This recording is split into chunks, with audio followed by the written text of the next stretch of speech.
बिस्मिल्लाहिर्रहमानिर्रहीम। दोस्तों, अपनी आज की वीडियो में मैं एक ऐसे शख्स का तारफ़ करवाने वाला हूँ कि जिसकी ज़िंदगी का मकसद बहुत ही अजीब सा है। दोस्तों, सामने वीडियो में जो लड़का ये आपको नज़र आ रहा है चूना बिछा रहा है, इसका नाम मोहम्मद नवाज़ है और ये खोखर बरदरी से तल्लुक़ रखता है। 40 साल के करीब इसकी एज हो गई है और शादी इसकी हुई नहीं है। वालिदैन इसके जो है ना फ़ौत हो गए हैं। अभी इसकी ज़िंदगी का मकसद जो है ना वो क्या है कि इसने हर जुमे वाले दिन ये हमारे बाज़ार में सामने जो मस्जिद है इसके सामने सारे बाज़ार की सफाई करनी होती है और ये चूना बिछाना होता है, जिसमें ये लिखता है वेलकम डे लिखने के साथ ये सारे बाज़ार की सफाई करने के बाद इस तरह करता है, तीर का निशान बनाकर वेलकम डे सामने लिख देता है मस्जिद के पास ही।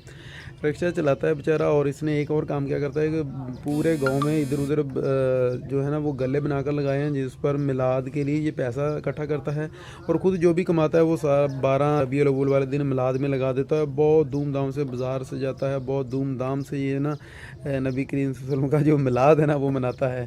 तो मैं हैरान होता हूँ इसका देख करके। शादी इसकी हुई नहीं, वालिदैन इसके नहीं है और ये अपने सिर्फ यही काम करता है। रिक्शे से जो भी इसको कमाई होती है सारा साल की वो इसी काम में लगा देता है और इस तरह हर जुमे वाले दिन इसने ये काम करना होता है।